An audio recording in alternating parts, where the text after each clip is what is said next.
Hello दोस्तों, नमस्कार। Study with Anand classes में आपका स्वागत है। आज हम बीटीसी सेकेंड सेमेस्टर के प्रारंभिक शिक्षा के नवीन प्रयास टॉपिक पर प्रश्नों को लेकर आए हैं। आइए देखते हैं। पहला क्वेश्चन है, शिक्षा के सार्वभौमिकरण का क्या अर्थ है? आंसर होगा, शिक्षा का किसी निश्चित स्तर तक सभी के लिए अनिवार्य एवं निःशुल्क रूप में उपलब्ध होना शिक्षा का सार्वभौमिकरण है।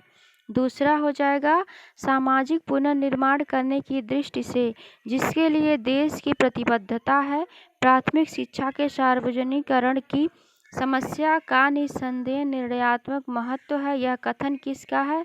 इसका आंसर होगा यश चक्रवर्ती। तीसरा क्वेश्चन, शिक्षा के सार्वजनिकरण की समस्याएं लिखिए। आंसर होगा, शिक्षा के सार्वभौमिकरण की 3 समस्याएं पाई गई हैं। पहला होगा सुविधाओं की सार्वभौमिकता का अभाव, दूसरा नामांकन की सार्वभौमिकता का अभाव, तीसरा स्थायित्व की सार्वभौमिकता का अभाव। अगला क्वेश्चन, शिक्षा के मौलिक अधिकार के अंतर्गत बालकों की आयु सीमा क्या है? आंसर हो जाएगा 6 से 14 वर्ष।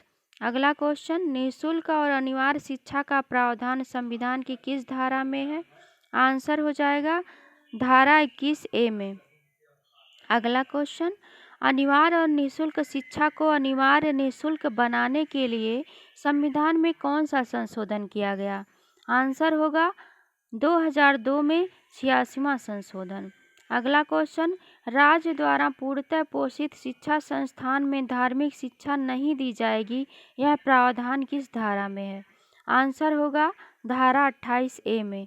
अगला क्वेश्चन, राज्य द्वारा पोषित किसी शिक्षण संस्था में जो कि किसी न्यास के द्वारा धार्मिक शिक्षा देने के लिए स्थापित होगी, उसमें यह नियम लागू नहीं होगा, यह किस धारा से संबंधित है? आंसर होगा 28(2) का।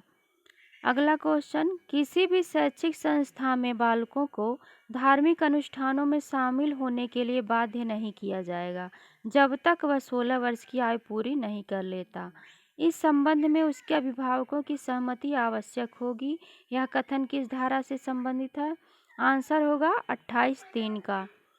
अगला क्वेश्चन, भारत के राज्य क्षेत्र या उसके किसी भाग के निवासियों को अपने विशेष भाषा, लिपि या संस्कृति बनाए रखने का अधिकार होगा, यह किस धारा से संबंधित है?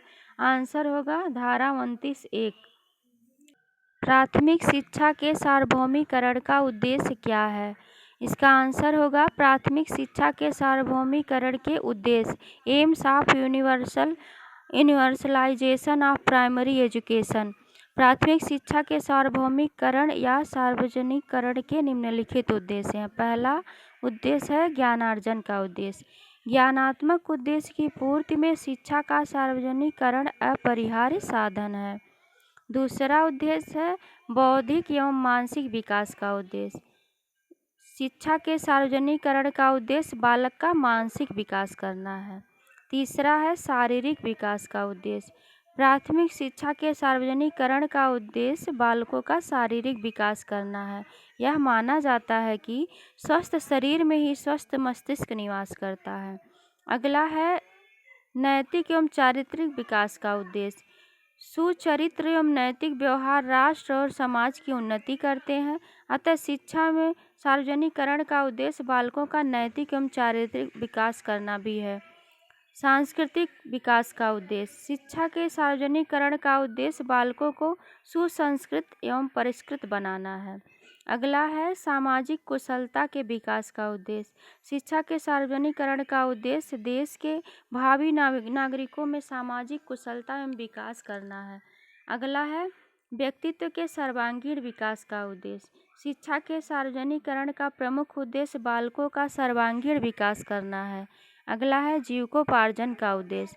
शिक्षा के सार्वजनिकरण का उद्देश्य बालकों में आत्मनिर्भरता की भावना एवं अपने को कुछ करने योग्य बनाने के लिए प्रोत्साहन देना।